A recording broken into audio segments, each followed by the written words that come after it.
I think my dog's hiding something from me." That was the first thing I said to the vet, and the second it came out of my mouth, I felt ridiculous. But it was true.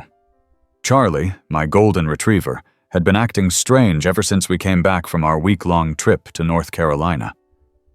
He was fine on the drive back, sitting in the back seat with his head out the window, letting the wind tug at his shaggy ears. But once we pulled into the driveway, and I reached to take his collar off, he did something he'd never done before. He growled. It wasn't a deep, aggressive growl, more like a warning. A low, cautious rumble, barely audible, but very clear. He pulled away from my hands and trotted to his bed, lying down with his head tucked between his paws. I thought maybe he was tired or didn't want a bath, but that was 2 weeks ago, and now it was clear it wasn't just a fluke. Every time I even hinted at touching the collar, Charlie would stiffen. Once, he even growled again, more firmly. And that's just not like him. Charlie is the kind of dog who lets toddlers pull his ears and licks the faces of delivery drivers. He doesn't have a mean bone in his body. So, I made an appointment with Dr. Jensen. Not because I thought something was physically wrong, but because I needed someone else to tell me I wasn't losing my mind. The clinic was quiet that morning.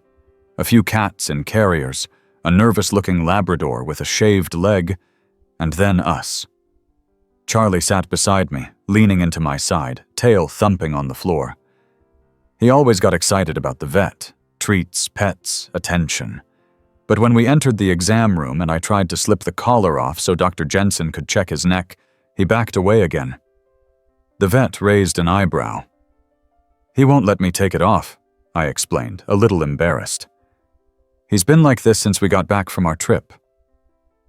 Dr. Jensen knelt down slowly, palm open. Charlie wagged his tail, but stayed put. "Mind if I try?" I nodded. "Go ahead."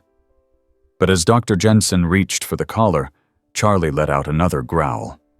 Low, a little louder this time. "Whoa," Dr. Jensen said, holding up his hands. "That's not like him, huh? Not at all." We ended up sedating him lightly, just enough to let Dr. Jensen remove the collar without distressing him too much. I hated doing it, but we had to know what was going on, and that's when we found it.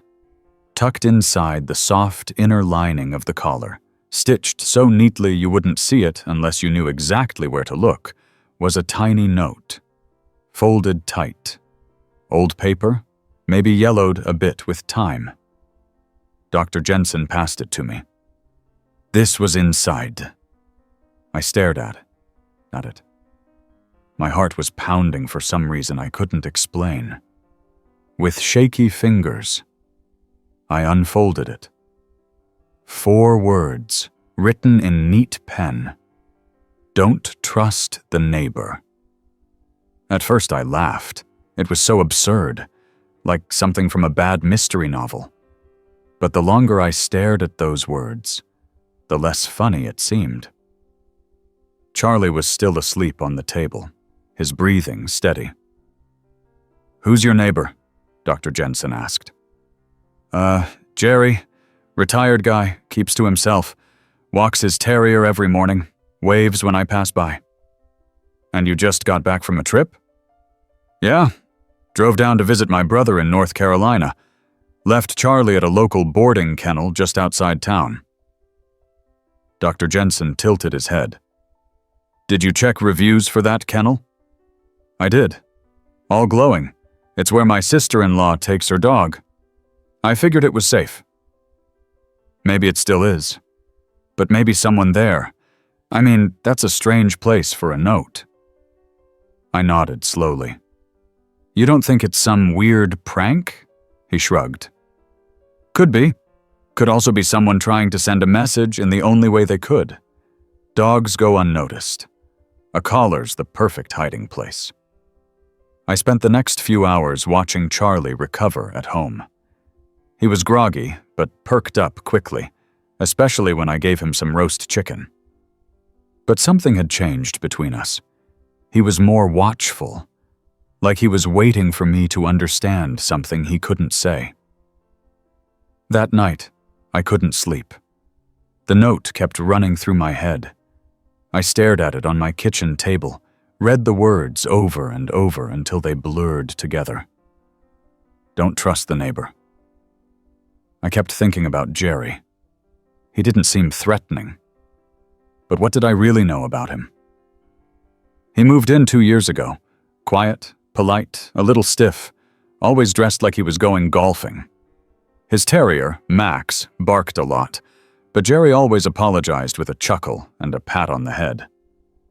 I tried to brush it off, tried to tell myself it was just some strange joke. Maybe a kid at the kennel slipped the note in as a prank. But deep down, I couldn't shake the feeling that Charlie knew something I didn't. The next day, I took Charlie for a walk, just like we always did, past the corner bakery, through the park, and finally down the quiet street where Jerry lived. As we passed his house, Jerry stepped outside. Max barked and ran up to the fence. "Morning," Jerry called. "Nice day, huh?" "Yeah," I replied. "Sure is." He waved. I waved back. Charlie stared at him, not wagging, not growling, just watching. It gave me chills. I started noticing little things. The way Jerry always seemed to be outside when we passed. The way Max barked wildly when Charlie got too close. The strange, flickering light I once saw in Jerry's garage late at night. Was I being paranoid? Maybe. But the note was real, and Charlie's behavior was real. I decided to go back to the kennel. Maybe they could explain something. Maybe they'd seen someone strange. Maybe the note had nothing to do with Jerry, and everything to do with someone there. The place was clean, well-kept, friendly. The woman at the front desk remembered Charlie and smiled warmly. He was a sweetheart, a little anxious the first night, but he settled in fine. "Was there anyone new working here last week?" I asked. Let me think. Oh yes, there was a volunteer, college kid, Blake something. Only helped out for 2 days, though. Quiet, kind of shy. Seemed to really love the dogs. "Do you have a last name?" She tapped her computer. "Blake Harmon." Something tugged at the back of my mind. That name. I'd heard it before. I thanked her and left. On the drive home, I called my brother. "Hey," I said. "Do you know a Blake Harmon?" He paused. "Yeah, friend of Emily's cousin. Got into some trouble a while back. Why?" "What kind of trouble?" "Don't remember the details. Something about breaking into a neighbor's house. He was trying to be a hero or something. Thought the neighbor was hurting someone. Turned out there was no one there." "And after that?" He kind of dropped off the radar. Maybe Blake had put the note in Charlie's collar. Maybe he thought Jerry was dangerous. But why? And why now? That night, I sat on my porch with Charlie beside me. The sun dipped low, painting the sky with orange and pink streaks. Charlie rested his head on my lap. "Who put that note there, boy?" I whispered. "What are you trying to tell me?" He looked up at me with those big brown eyes, full of something I couldn't quite name. The collar sat on the table beside us, empty now, but not forgotten. I wasn't sure where this was going yet, but I knew one thing.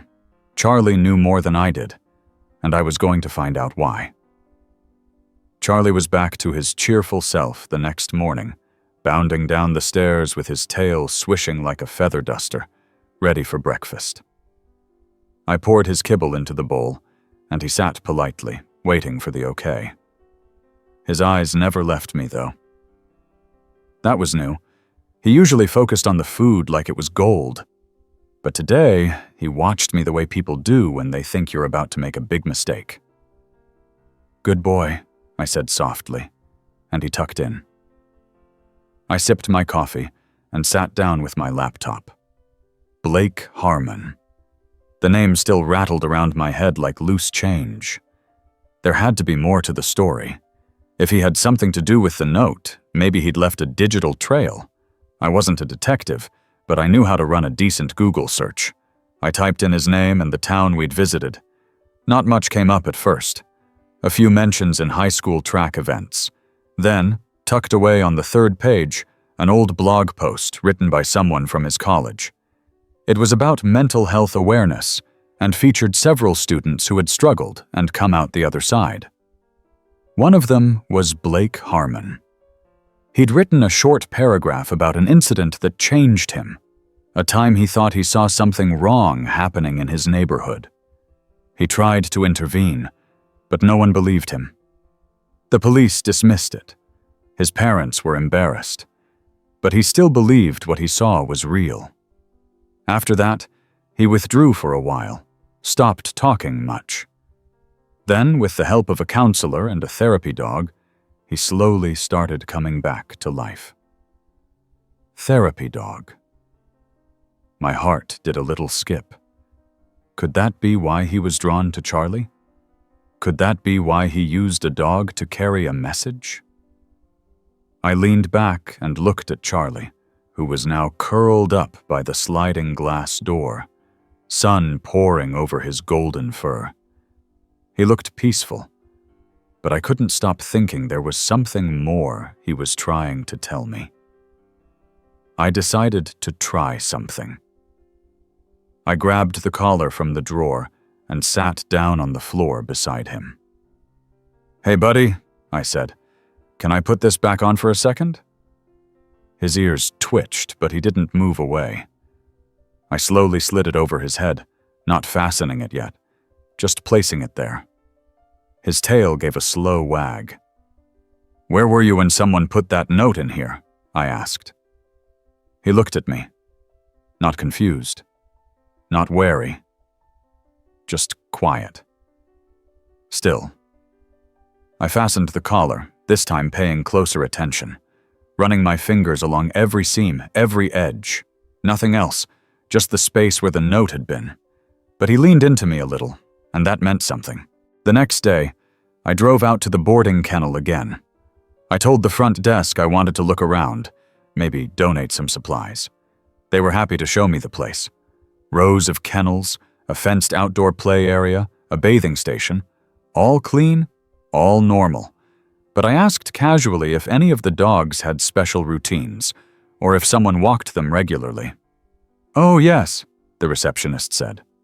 "Blake, he walked the dogs every evening, said it helped calm them down before bedtime." I nodded. "Where did he take them?" She pointed to a small trail just beyond the back fence. "Down there. It leads into the woods behind the property. Just a short loop. They loved it." I thanked her, then walked the trail alone. It was quiet, the dirt path worn from paw prints and sneakers. The woods weren't thick, more like a screen of trees between the kennel and the nearby neighborhood. Still, it felt secluded. About halfway in, I found it. A small clearing. At first glance, nothing special. But in the middle was a tree stump, flat and smooth on top. On it sat a rock, a very specific rock. Oval, pale with a thick blue line running through it like a vein. Something about it struck me. I reached down, lifted it. Underneath was another note. This one said, "If he sees you, act normal. He doesn't know I left the note." Goosebumps raced up my arms. I folded the paper and tucked it in my pocket. Charlie had walked this path. He must have sat by this stump. Blake must have seen something, maybe even used Charlie's trust to get that first message out. But who was he afraid of? Who was watching? Back at home, I watched Jerry's house from my kitchen window. It was almost funny. I was never the type to spy on people, never even read true crime. but now I felt like I was living one. That night, I took Charlie out for his usual walk. We went the long way, circling around the block before passing Jerry's house. He was out front again, watering his bushes. Max was tied to the porch. Jerry smiled when he saw us. "Evening. Charlie looks like he's doing better." "Yeah," I said, "just getting some fresh air." Charlie stared again. His posture straightened, his ears twitched, then flattened slightly. Not fear, just alertness. Jerry watched us go with a wave. Nothing suspicious. But something nagged at me. That second note, it meant someone was watching, someone close enough to know about the first one. Over the next few days, I kept looking for signs. Charlie led the way most of the time, tugging the leash toward certain spots like he was on a mission. We walked the wooded trail again, nothing new, but he kept sniffing near that same stump. Sitting for a moment, waiting. I didn't find another note. Not yet. So I tried something else. I posted on a local online forum, asking if anyone had seen or heard from Blake Harmon. I didn't mention the note or Charlie, just that he'd been kind to my dog, and I wanted to thank him. 2 days later, I got a message. A woman named Carla said she was Blake's aunt. "He's staying with me right now," she wrote.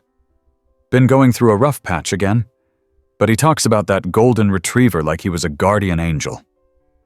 I responded quickly, asking if we could talk. She agreed. We met at a local park, neutral ground. Carla was a middle-aged woman with kind eyes and a gentle voice. She brought Blake with her. He was thin, pale, with dark circles under his eyes. But when he saw Charlie, he brightened instantly. "Hey, buddy," he whispered. Charlie wagged like he'd found a long-lost friend. Blake knelt and scratched behind his ears. "You're okay. I was hoping you were okay." I sat down on the bench nearby. "Was it you?" I asked. "Did you put the note in his collar?" Blake hesitated. Carla gave him a gentle nod. "Yes," he said. "I didn't know what else to do." "Why?" He looked around, lowered his voice. "That neighbor of yours, Jerry. I saw him at the kennel. He said he was there to pick up Max, but Max was already gone. I remembered his face because he stared at me a little too long. Said he was just checking the place out." I frowned. "When was this?" "Same week Charlie was there. He didn't talk to the staff much, just lingered around. Then I saw him again outside the woods near that trail, watching." "You're sure it was him?" "Positive. And one night I found Charlie sitting by the stump. He was calm, trusting. I don't know what made me do it, but I slipped the note in. Figured whoever owned him would find it." "What do you think Jerry was doing there?" Blake shook his head. "I don't know. But something felt off, like he wasn't there for the dogs, like he was looking for something else." Charlie sat close to Blake, leaning into his side. Blake smiled faintly. "I owe this guy a lot," he said. "Being near him, it helped me more than I can explain." Carla nodded. "He's been calmer these past few days. I think reconnecting like this is a good thing." We talked for a while longer. I didn't press Blake for more. I could tell he'd said all he was ready to, but it gave me more to think about. That night I kept the back porch light off. Just watched. Charlie sat beside me, head on my knee. At midnight, a shape moved along the sidewalk. Not close enough to see clearly, but I could tell. It wasn't someone out for a walk. They stopped across the street from my house, stayed there for a full minute, then turned and walked away. Charlie stood up, hackles raised. I didn't sleep much after that. Something was coming. I just didn't know what. But I knew one thing. I wasn't going to let it take me by surprise. The next morning, I walked out to the front lawn with Charlie trotting beside me. I tried to act like it was just another sunny day in the neighborhood. The breeze carried the smell of cut grass and someone's breakfast sausage from down the street.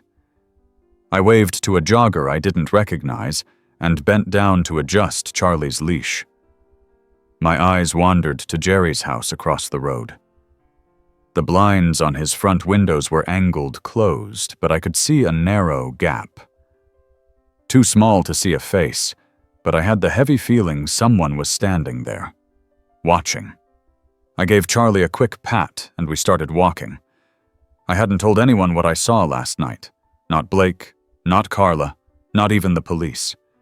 Because I still didn't know what I was accusing Jerry of. Loitering? Walking too slow? Watching from his window wasn't a crime. But those notes were real.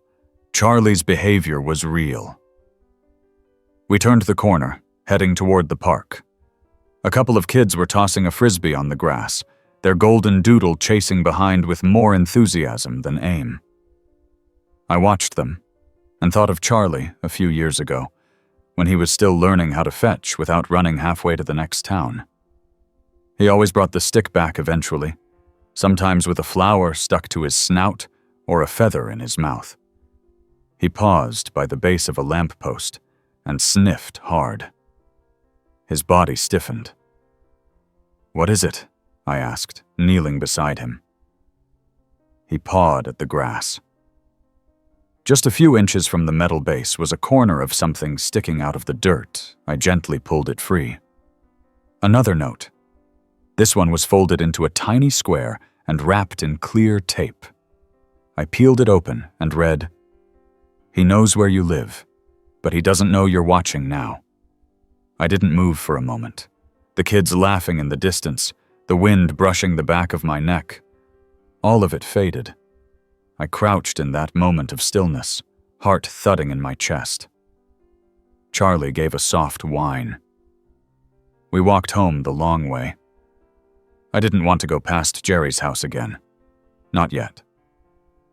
Back home, I locked the door behind us and pulled the blinds halfway. Charlie sat in front of the kitchen, tail tapping softly on the floor. "What do we do now, buddy?" I asked. "Do we keep looking? Do we wait?" I decided to call Carla. "Hey," I said when she answered.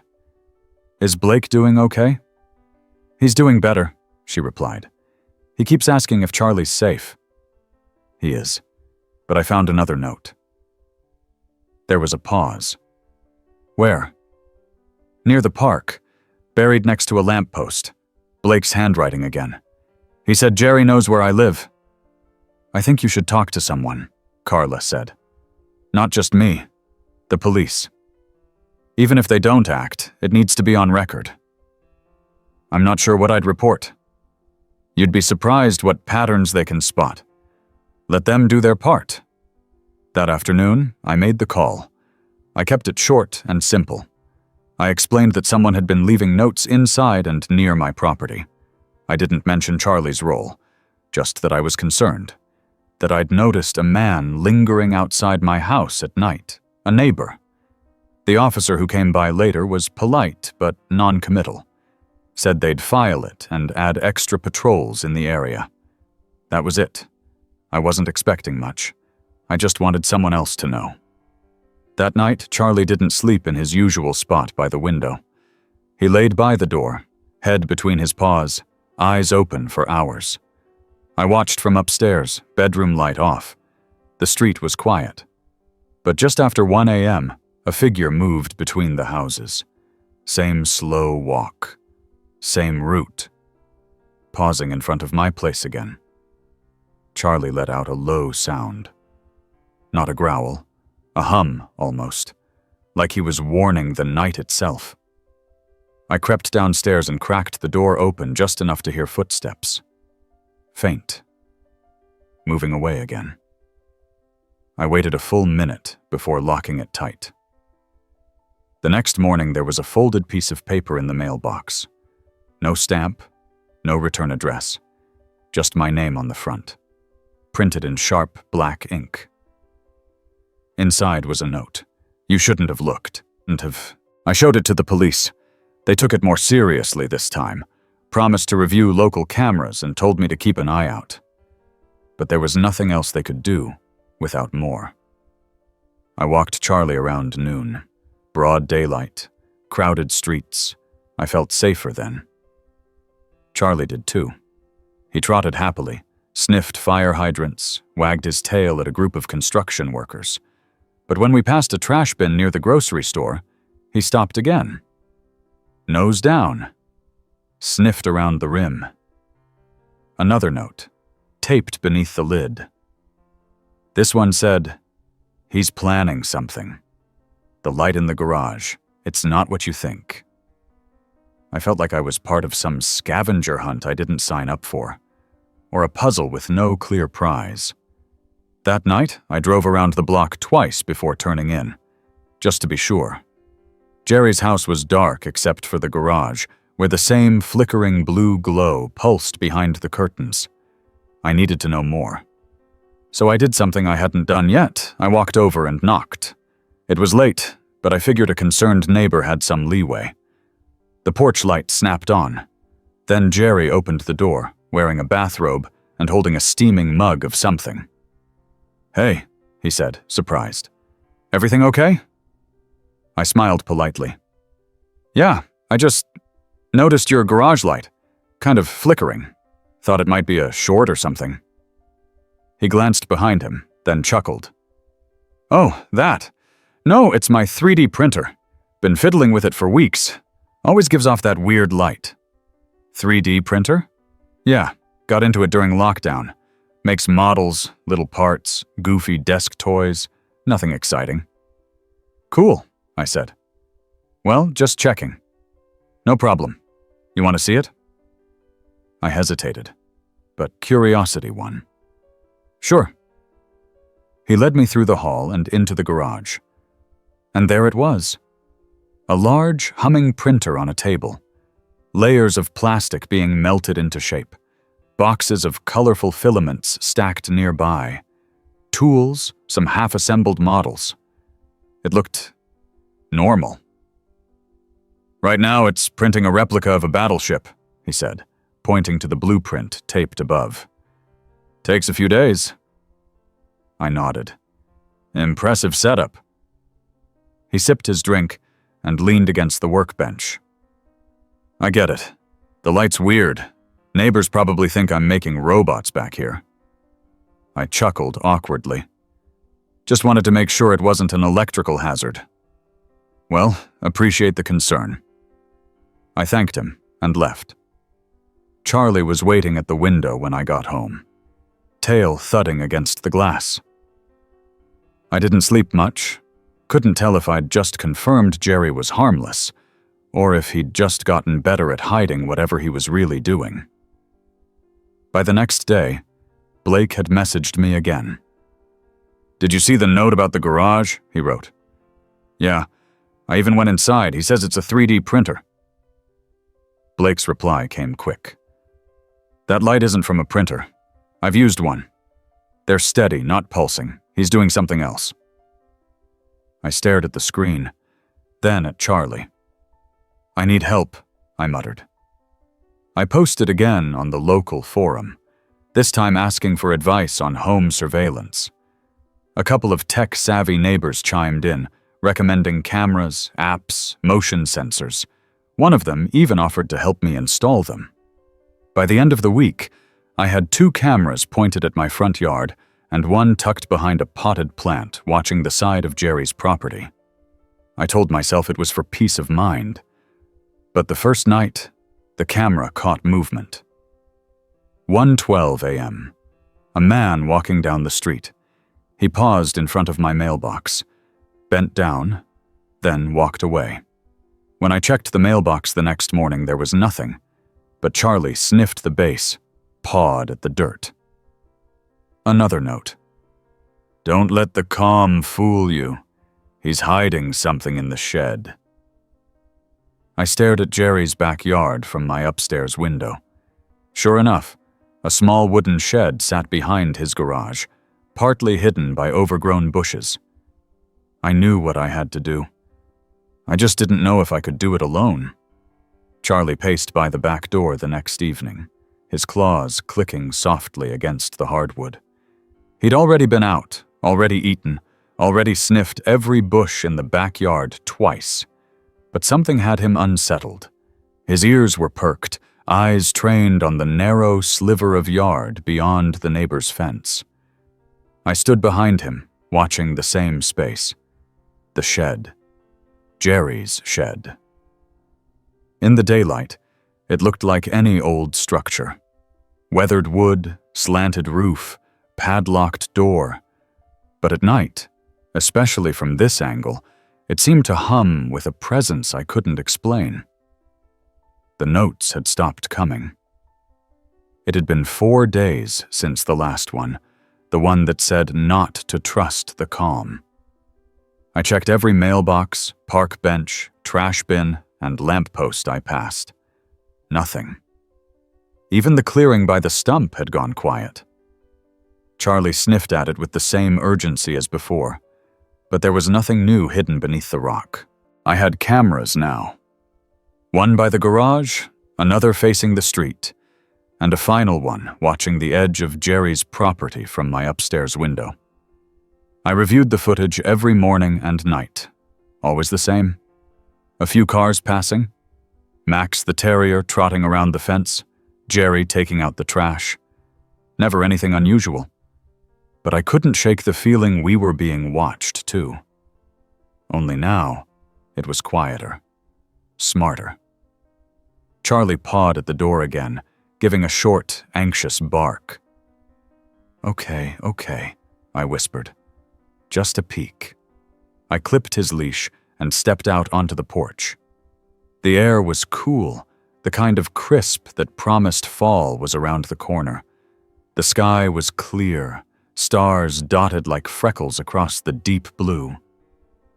Charlie led the way down the steps and immediately turned left, heading toward the far edge of the yard, where the chain-link fence separated us from Jerry's property. He stopped a few feet from the fence and sat, eyes focused on the dark shape of the shed. I crouched beside him. You really think something's in there?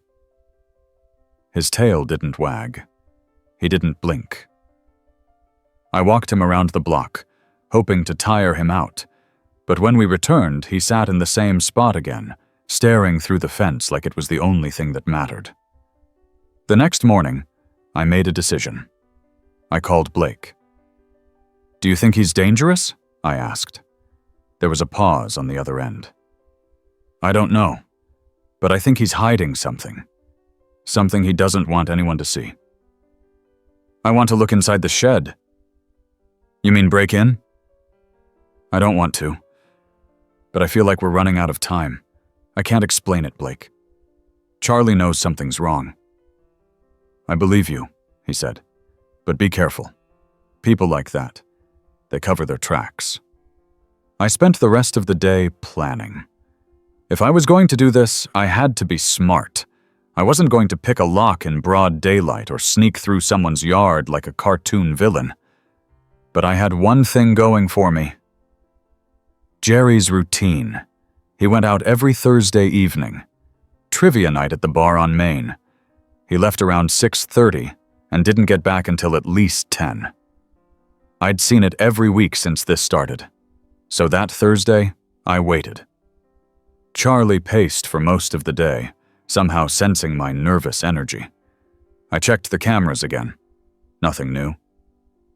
At 6:28 p.m., Jerry walked out his front door wearing a polo and slacks. Max barked from the porch as he got into his car and drove off. I waited another 30 minutes before making my move. Charlie stayed inside, watching from the window. I wore gloves, not because I planned to touch anything, but just in case. I crossed the yard and slipped through the gap in the fence where the bushes had grown thin. The grass on Jerry's side was longer, softer underfoot. I moved slowly, keeping low. The shed loomed ahead. I reached the door. The padlock was still there.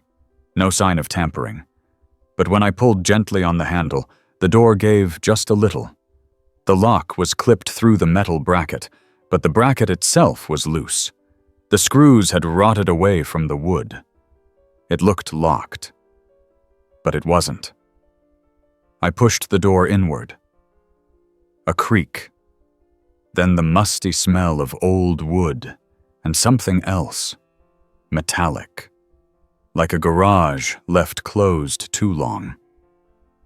I stepped inside and pulled the door halfway closed behind me, letting in just enough light.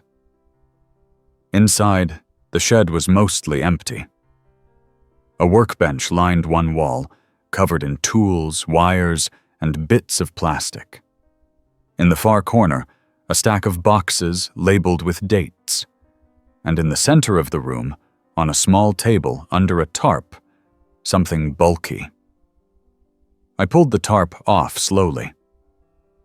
Underneath was a machine, not a 3D printer.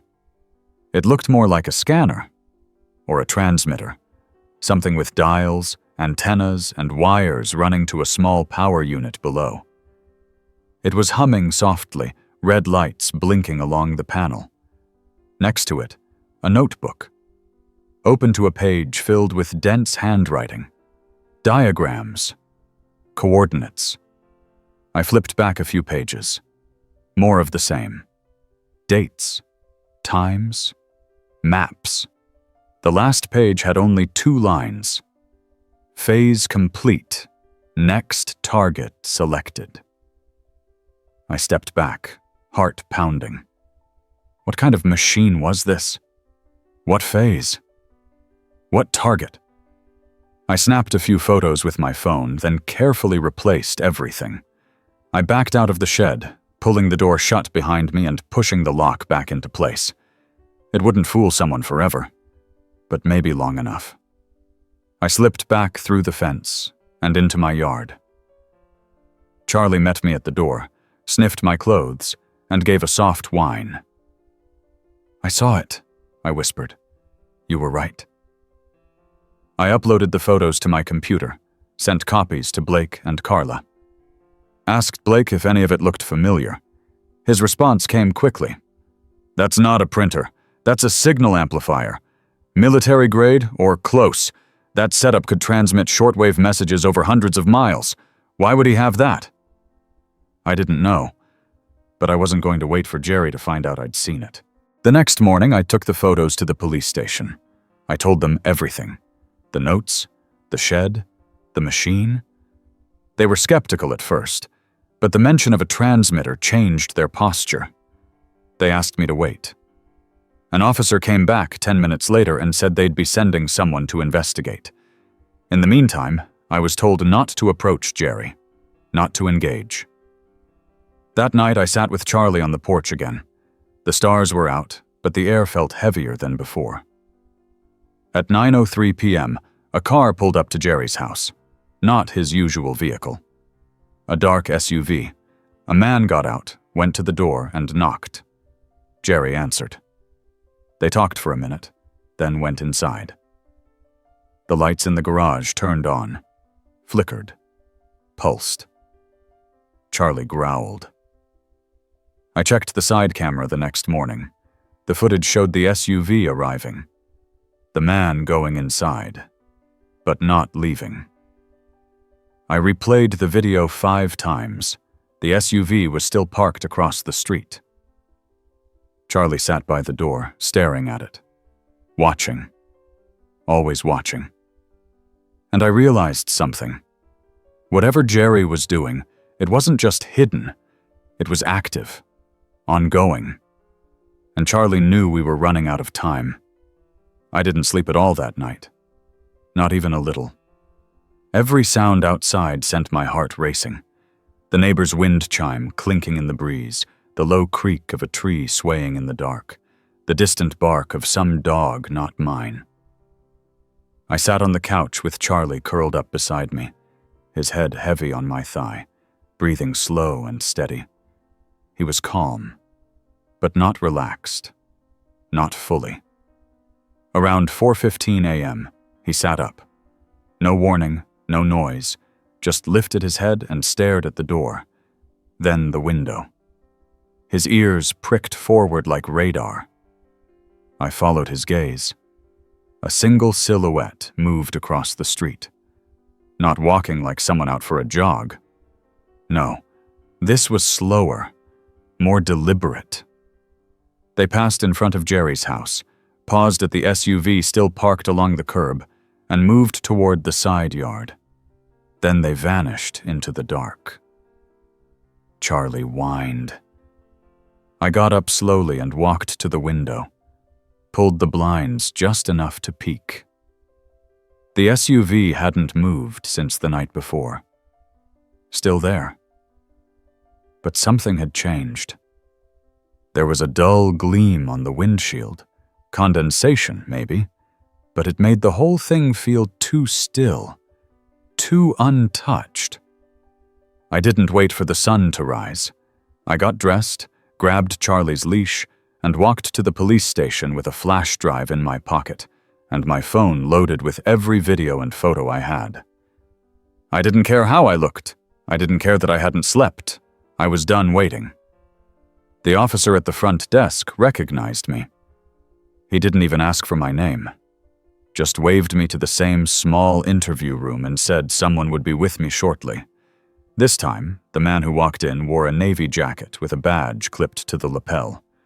Federal, I could tell from the way he introduced himself. Quiet voice. No smile. "I reviewed what you brought," he said, after I handed over the drive. "We've had our eye on your neighbor for a while." That sentence hit harder than I expected. My mouth went dry. "You knew about Jerry?" "Not by name," the agent replied. "But we've been monitoring transmissions originating in this region. Shortwave bursts, encoded. They weren't military, but close. Someone was testing equipment. Small scale, but precise." "Transmissions of what?" He shook his head. "We don't know yet. That's why we haven't moved. We were waiting for a pattern." I thought about the notebook, the diagrams, the line about a new target. "I went inside his shed," I said. "There's a transmitter, or something close to it, and notes. I took pictures." The agent nodded. "We'll need to see that. And your dog, Charlie? He found the first message?" "Yes, Blake Harmon left it.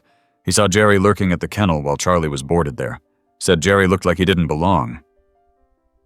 The agent sat back. "That explains the timeline." He asked for Blake's information. I gave it. He asked me not to contact Jerry again, not to approach the shed or the house or the SUV. "We'll take it from here," he said, "but we'll keep you informed." I walked out feeling heavier than when I'd walked in, because now it was real, confirmed. Something bad was happening, and Charlie had been the one to see it first. I spent the rest of the day trying to distract myself. I cleaned the house, reorganized the pantry, washed every window. Charlie followed me from room to room, never letting more than a few feet get between us. He wasn't scared, but he was alert. Tethered to the tension I couldn't hide. Around dusk, I heard movement outside. I went to the front window. The SUV was gone, just like that. One moment there, the next gone. Charlie growled. I checked the footage. Nothing. Just a slight jump in the recording at 3:02 p.m., a half-second skip. I replayed it 3 times. Same skip every time. Someone had interfered with the camera. The next morning, there was a knock on my door. Not loud. A polite tap. I opened it with Charlie by my side, one hand on his collar. It was Jerry. He looked tired, pale, eyes red-rimmed like he hadn't slept either. "Hey," he said, voice soft. "Just wanted to check on you." "Why?" "You've been quiet. I noticed you've been watching the street a lot lately." I didn't answer. He glanced at Charlie. "Your dog seems tense." "He's protective." Jerry nodded. "That's good. A dog should protect his home." He stood there a moment longer, then handed me something, a torn page from a notebook, folded once. I didn't take it. "What is it?" I asked. "A note," he said. "Something I found in my garage. Thought you should see it." I didn't move. He sighed and placed it on the porch step. "Have a good day," he said, and walked away. I waited until he was gone, until the door across the street closed. Then I picked it up. The page had 3 lines. "You're not the only one watching. They're watching him too. Don't trust the wrong person." The handwriting was messy. Not Blake's. Not the same pen, different paper. I didn't know what to believe anymore. That evening, I called Carla. "Is Blake okay?" I asked. "Yes," she said, but her voice wavered. "Why?" "I'm just checking. Things are getting complicated. Someone left another note." "Not Blake?" "No, I don't think so." She paused. "He's been restless lately. Says he feels like he's being followed, that someone's trying to make him look unstable again." That hit hard, because it meant one thing. Someone knew about Blake's past.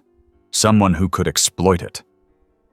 I sat with that all night, ran through everything.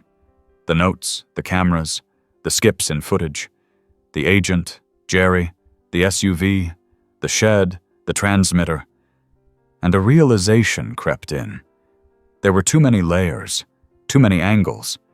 This wasn't just Jerry. Someone else was involved.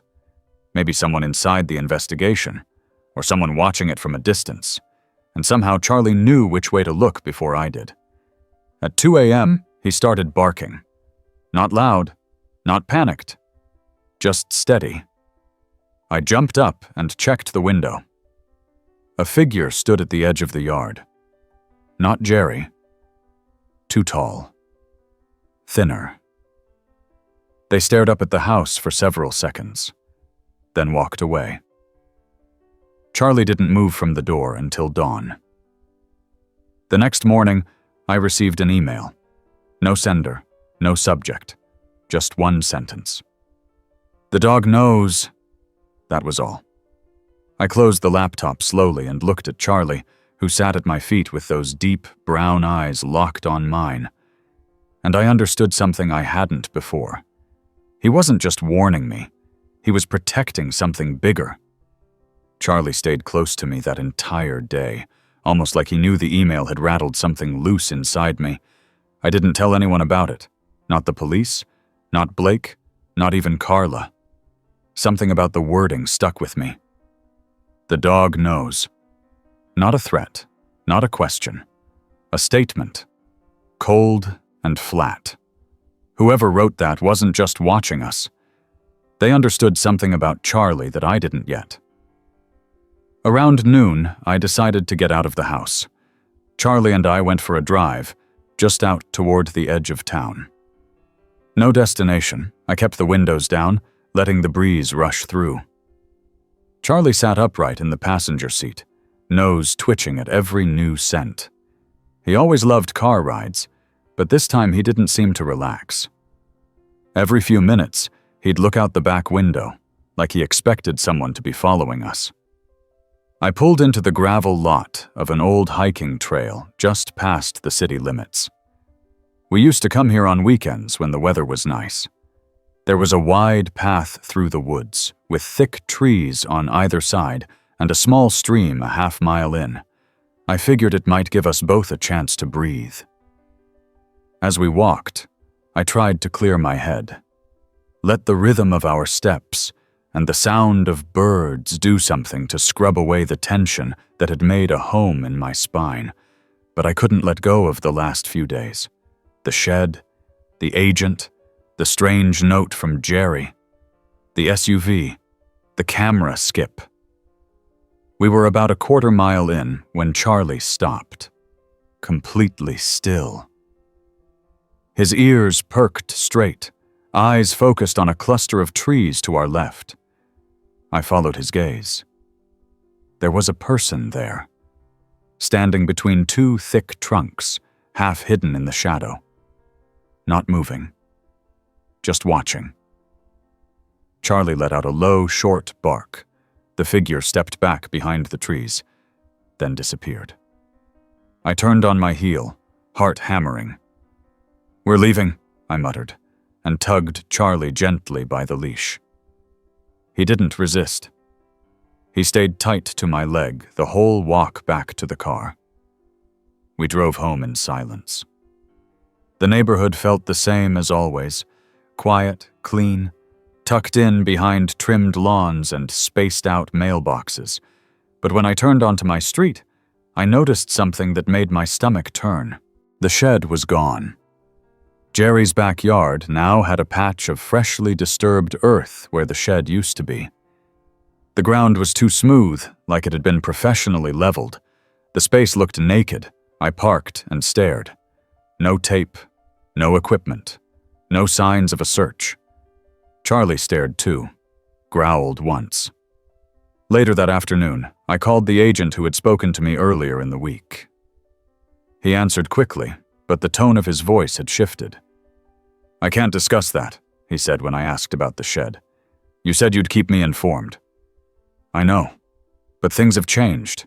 This isn't a neighborhood matter anymore." "What does that mean?" "It means you need to stay out of it now, for your safety." Then he hung up. I sat on the couch with the phone in my hand for what felt like an hour. Charlie laid his head on my foot, watching the door. That evening, I got another email. Same format. No sender, no subject. The shed was never the goal. I didn't respond. I didn't delete it either. I just stared at it until my eyes blurred. That night, I pulled out Charlie's collar again. The one that had started it all. I hadn't put it back on him since the vet removed the original note. It sat in a drawer by the kitchen, still smelling faintly like cedar and dog shampoo. I turned it over in my hands, checking every seam, every fold. I'd done this before. But now, I wasn't looking for another note. I was looking for something I missed. Charlie walked over and sat beside me. His nose brushed the collar once. Then he looked at me. Steady. Focused.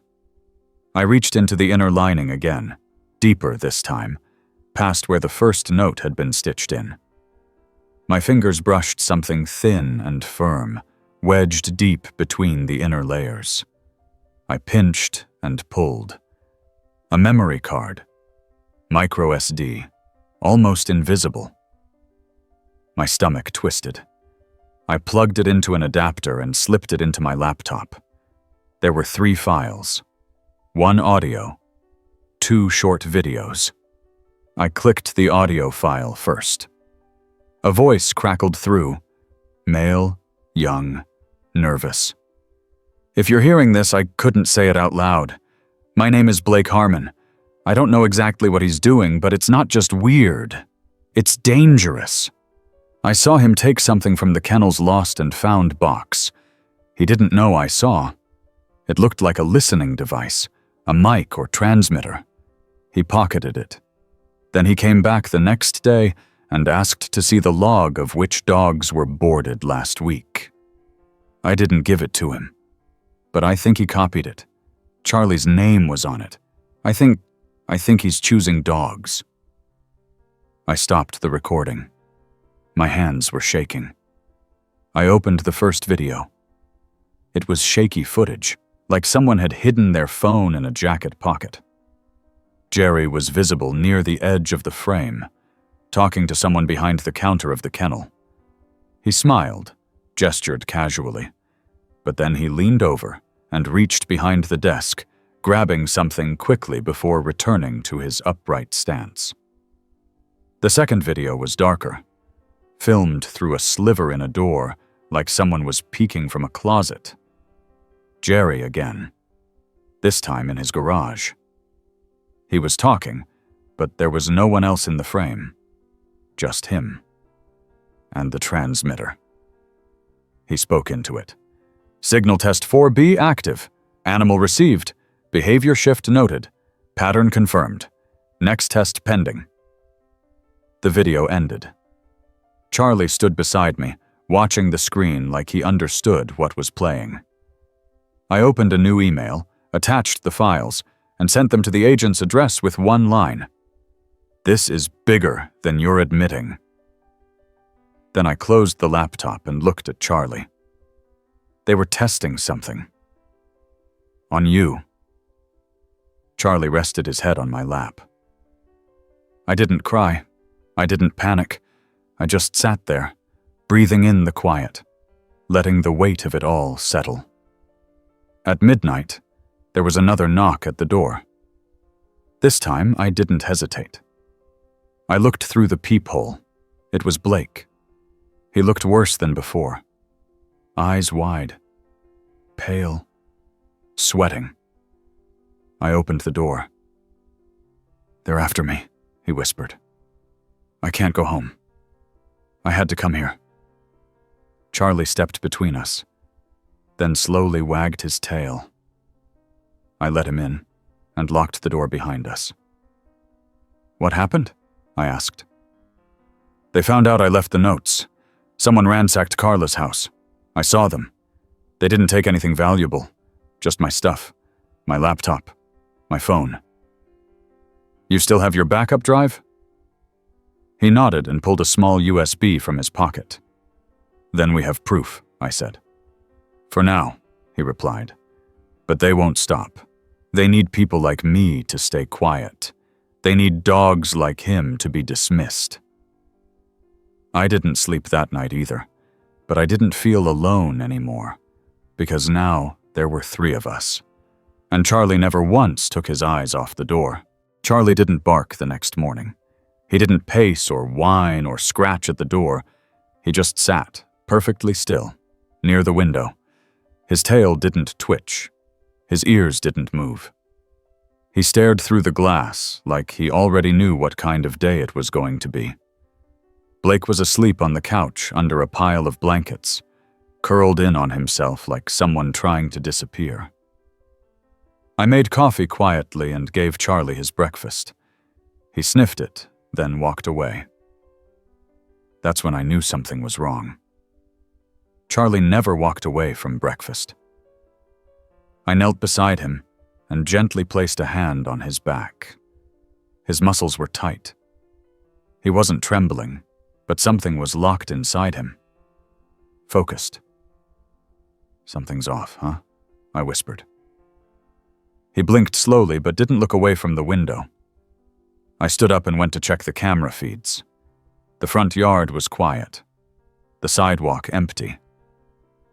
Jerry's house looked untouched. The fresh dirt where the shed had been hadn't shifted. But the rear camera, the one watching the alleyway behind the houses, showed something strange. A truck. Dark gray, unmarked, idling behind the row of houses for nearly 10 minutes around 4:30 a.m. It hadn't parked. Just slowed, paused, then rolled off again. I rewound and watched the clip 4 more times. Blake stirred behind me. "Coffee?" he mumbled. "Kitchen," I said. "Careful, Charlie hasn't eaten." Blake sat up, rubbed his face. He looked better, less wild around the eyes. But there was still a flinch in his shoulders with every sound outside. He walked to the counter and poured himself a cup. "Did you sleep?" "No." "Me neither." He glanced down at Charlie. "He didn't eat?" "No, and he's watching something. I just don't know what." Blake pulled the flash drive from his pocket and placed it on the table. "There's more on here. I didn't look at all of it before. I was too scared. But now," I plugged it into the laptop. A folder opened with several files. Documents, images, 2 long videos. One file caught my eye immediately. It was titled Priority Behavior Protocol Alpha. I opened it. It was a PDF. Dozens of pages. Charts. Timelines. A table of animal IDs, each marked with a behavior pattern, frequency of exposure, and a final column labeled Response Integrity. Charlie's ID tag was listed halfway down the page. Under Response Integrity, it read, High. Subject shows increased perceptive alertness beyond projected baseline. My breath caught. They were tracking how dogs responded to something, I said. Blake nodded. More than that, they were calibrating, seeing which ones were sensitive enough to detect patterns humans couldn't. Why Charlie? He shrugged. Maybe it's genetic. Maybe it's training. But he picked up on something. And they noticed. I leaned back in the chair.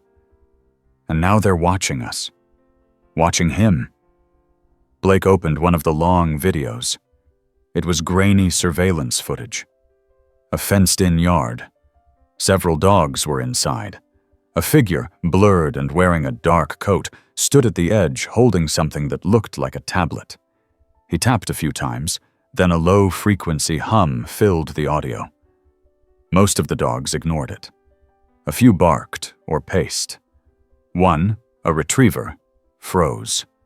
Tail stiff, eyes locked on the source. He barked. Once. Then again. A deep, focused bark, not panicked. The figure turned to the camera and wrote something on a clipboard. Blake fast-forwarded. The footage jumped ahead to another scene. The same retriever. This time, alone. Standing in front of what looked like a black box with flashing lights. The box pulsed. The dog barked. Sat. Barked again.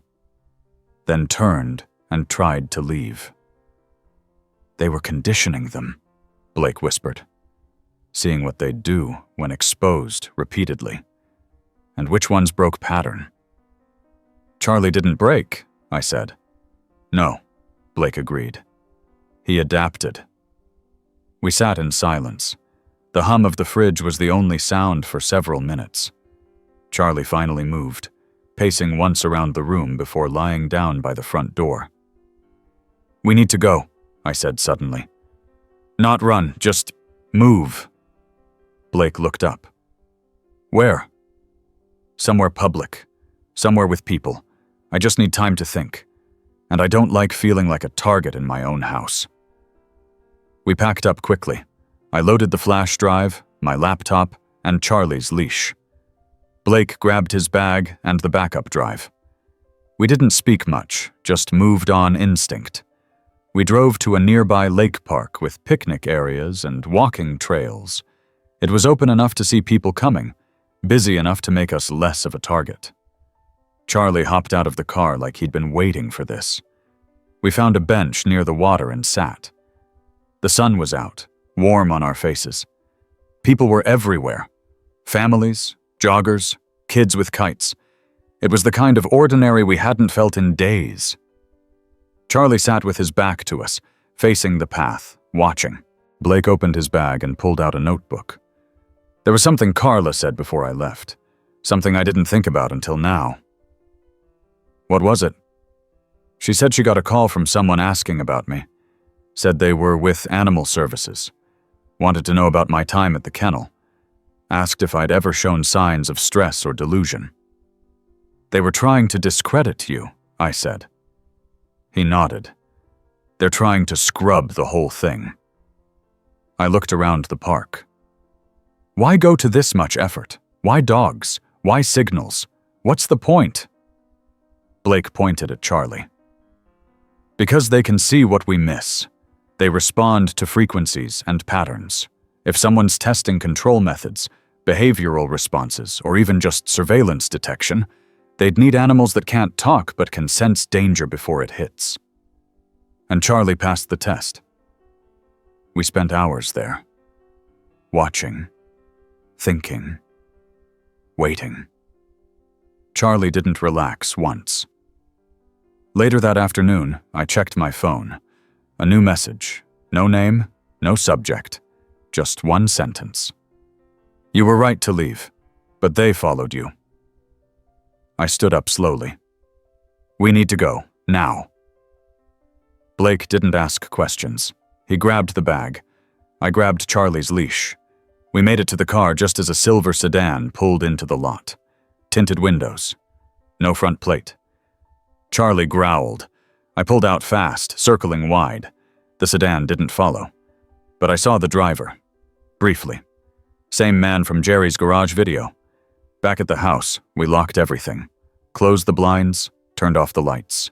We moved quietly, almost like we were trying not to wake something. I set up the laptop in the kitchen and backed up everything one more time. Blake used my phone to send copies to 3 encrypted cloud drives. Charlie laid by the front door again. This time his body trembled slightly. Not from fear, from restraint. "We're running out of time," I whispered. Blake nodded. "But we're not out yet." Charlie lifted his head.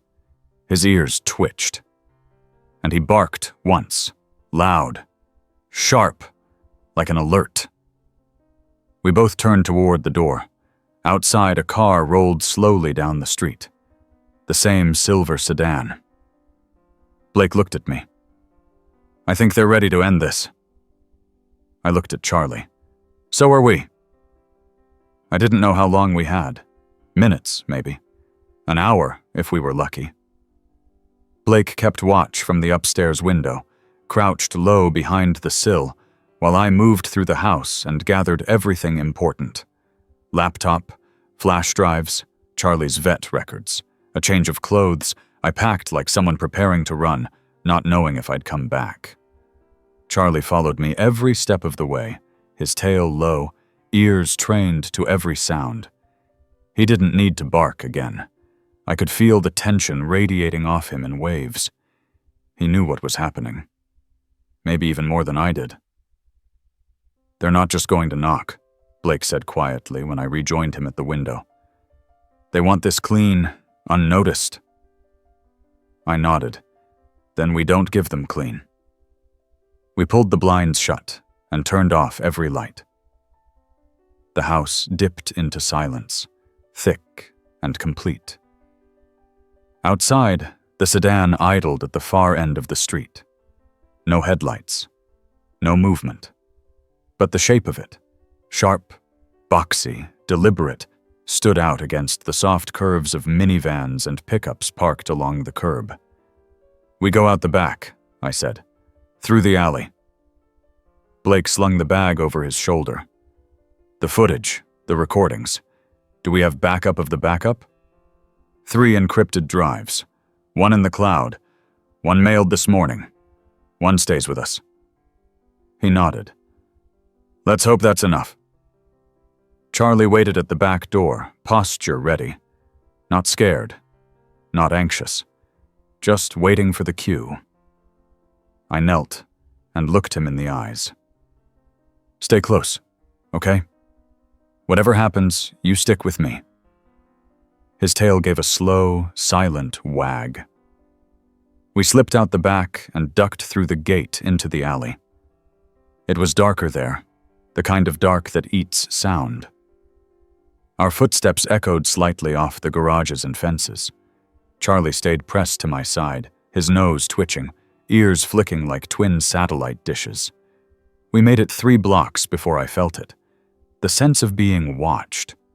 Not just seen, but studied. Measured. A pair of headlights clicked on down the alley. "Go," I whispered. We ran. Blake and I stuck to the edges, weaving between garbage bins and parked bikes. Charlie stayed ahead, leading us like he knew the way. The headlights stayed behind us, steady, not gaining, but not falling back either. We ducked into a side yard, vaulted over a low chain-link fence, and spilled into the back parking lot of a church. Blake doubled over, panting. I kept my eyes on the alley. No car. No sound. "Did we lose them?" Blake asked. Charlie gave a sharp bark. "No," I said. "They're just changing angles." We crossed the church lot and headed toward the main road. My plan was vague. Get somewhere public, make noise, draw attention. But that only worked if we had time to reach it. Then a new car appeared. Not the sedan. A black SUV. Windows tinted, moving slower than the speed limit. Blake froze. "That's the one from Carla's street," he said. I pulled Charlie in close. "We need cover." We ducked into a diner just before the SUV turned the corner. The bell above the door jingled, and the smell of coffee and frying bacon hit like a wall. The waitress behind the counter smiled. "Take a seat anywhere." We chose a booth near the back. I made sure I could see both the door and the window. Charlie lay under the table, still and quiet. A few minutes later, a man walked in. Late 40s, athletic build, dressed like he could have been coming from the gym or a low-budget security firm. He scanned the room. Our eyes met. He walked to the counter and ordered coffee. No food, just coffee. Then he turned and took a seat near the front, angled slightly so he could see the booths, including ours. Blake leaned in. "Do we wait it out?" "No, we make a call." I pulled out my phone and dialed a number I hadn't used in years. My cousin worked for a local news station. We weren't close, but he owed me. I explained everything as fast as I could. The videos, the surveillance, the tests on dogs, the man watching us. "Meet me," he said. "Now. Send me your location. I'll bring a crew." I sent the pin. "He's good," I told Blake. "He'll get this on the air if he believes it. All we have to do is get there." The man at the counter finished his coffee and stood. He dropped a bill and stepped outside. Didn't look back. We waited 2 minutes, then left. Charlie led us out the back door. We crossed through another alley, then cut across a strip mall lot and kept moving. Every turn we took, I watched the mirrors. Every face on the street could have been them. My cousin met us at a gas station off the highway. His van was parked by the air pumps, and 2 camera guys sat inside. He stepped out, stared at me, then at Blake, then down at Charlie. "Is this real?" he asked. I handed him the flash drive. "Play the garage video," I said.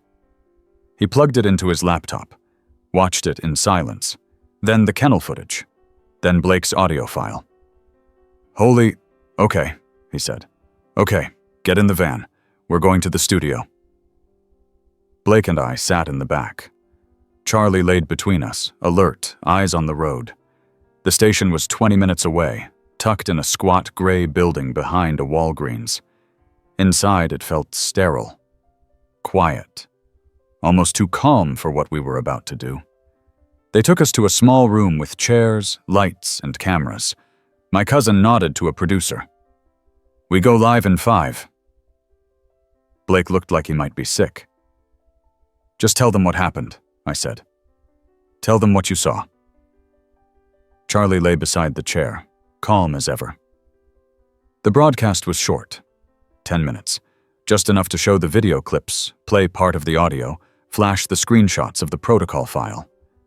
My cousin didn't name names, but he used phrases like experimental surveillance program and unauthorized behavioral tracking. When we walked off set, the phones at the front desk were already ringing. That night, the segment went viral. Blake and I stayed in a hotel. Quiet, under a different name. My cousin paid for the room and gave us burner phones, just in case. Charlie didn't sleep much. He paced the room twice, then sat by the door, tail curled, nose twitching. I watched the news roll in. Other stations picked it up. Bloggers, animal rights groups, security analysts. Everyone had an opinion, but no one had answers. The agency I spoke to never made a statement. Jerry's house went dark. The silver sedan was never seen again. But the footage existed now. The questions were out in the open, and Charlie? He watched the door, still guarding, still waiting. And for the first time in weeks, I felt like maybe, just maybe, we weren't alone anymore. The room was quiet, except for the hum of the hotel heater and the low rhythm of Charlie's breathing. Morning light crept in through the blinds in a narrow stripe across the floor. Blake was still asleep, curled under the extra blanket, the burner phone on the nightstand beside him. I hadn't slept. I sat in the armchair by the window, laptop open, watching the numbers roll in. The broadcast had exploded overnight. 3 million views, dozens of articles, threads, theories. People were talking. That was all I'd wanted. Attention. A spotlight. Something so bright that the people behind all this couldn't hide anymore. Charlie stretched and stood, walking to my side and placing his chin on my knee. His eyes were calm, tired, but clear. I scratched behind his ear and leaned back. "You did it," I whispered. "You brought the truth out." Blake stirred around 8. He sat up slowly, rubbed his face, and blinked at the screen. "They're still sharing it? They're dissecting every frame. Some people are calling it fake, but not everyone. And no one's found a real explanation yet." "Will they?" I shook my head. "Not unless someone makes a mistake." We ate breakfast quietly. Blake sipped orange juice like he hadn't in years. Charlie finally finished his food and sat by the door again, keeping watch. By noon, the phone rang. Not the burner, not my phone, the hotel room phone. Blake and I froze. I picked it up. "Hello?" "You need to leave," a woman's voice said. Calm, certain. "They're going to clear the story. Make it disappear. Someone's coming to talk to you, but they're not going to help you. They'll offer safety. They'll offer protection. Don't take it." "Who is this?" But the line was already dead. I turned to Blake. "Pack up." He didn't ask questions. We were in the car in under 10 minutes. Charlie in the back seat, ears perked. I didn't have a destination, just a direction. Out. I picked a road that wound out of town, something with less traffic and fewer eyes. A 2-lane highway that eventually cut through the hills. Blake watched the rearview mirror. "If they're tracking us, they are," I said. "But now it's about timing." We made it 50 miles before we saw the checkpoint. Unmarked SUVs, a few men in windbreakers pretending not to be military. The road narrowed. Orange cones, flashing lights, no way around. Blake swore under his breath. "What do we do?" Charlie whined from the back. I pulled off into a rest stop just before the checkpoint and parked behind a row of trees. We sat there for a full minute. "We can't go through," I said. "They'll separate us, take the drives, erase everything." Blake stared at the dashboard. "Then what?" I turned to him. "We ended our way. We found a signal, called my cousin, told him we needed one final broadcast, a live one, something they couldn't edit, couldn't delay." He hesitated. "You know they're going to bury you for this, right?" he said. "Only if they catch us." He gave us a location. A second studio. Not public, not big. Just a backup site they used for emergencies. We drove in silence. Charlie stood between the seats, watching the road like a second navigator. At the studio, we didn't wait. We walked straight to the small set. No audience, no script. Just one camera, one mic, and a feed ready to go. Blake stood beside me. I had the flash drive in my hand. The footage cued, my voice dry. The producer gave a signal. We were live. "My name is," I began, but I stopped myself. Names didn't matter anymore. "We're here because something happened," I said.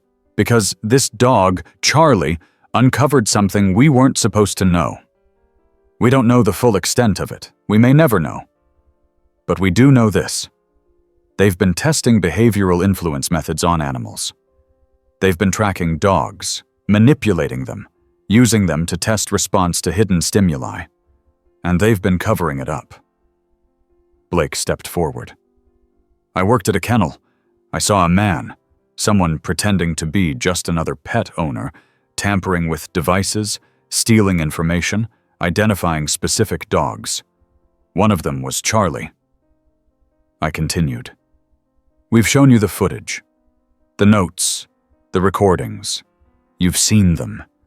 You've heard the voice logs. These aren't accidents.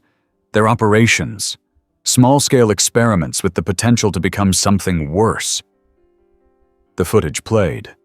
The garage, the black box, the barking dogs. Blake looked into the camera. They want us quiet. They want the dog forgotten. But Charlie is the reason we're still standing. I nodded. He sensed it before anyone else. He refused to be silenced. He refused to let go of the truth. So we followed him. And we found it. The camera light turned off. The feed ended. We stood there in silence. Then the power went out. The room dipped into black. Only the emergency light flickered to life. Charlie barked, once. Then we heard the engines. SUVs. 3 of them. We didn't wait. We slipped out the back, through the loading dock. My cousin's car was already pulling in. He waved us in. Get in now! We piled in. Charlie jumped up beside me. We sped off before the doors closed. No one followed. That night we drove 5 hours straight to a safe house. Not government, not official. Just a cabin on land owned by an old friend of Blake's. The kind of place that didn't show up on any modern map. We stayed there a week, then another. The story didn't vanish. It fractured. Some believed it, others dismissed it. But it was out there now. Independent investigators picked it up. Journalists started digging. Probes were opened. Slowly, quietly, but still. The emails stopped. The cars stopped. But Charlie didn't. Even when we returned home weeks later, even when Blake moved back in with Carla, even when I opened the front door to my own house and found nothing changed, Charlie still watched the door. Not because he was scared, because he remembered. And so did I. The collar stayed off. The files stayed online. And the people who had tried to silence us never came back. Because of one dog who refused to let go of a mystery. One bark that started everything. And the message hidden in the smallest place that changed everything it touched. Don't trust the neighbor. We didn't. And now the world was watching with us.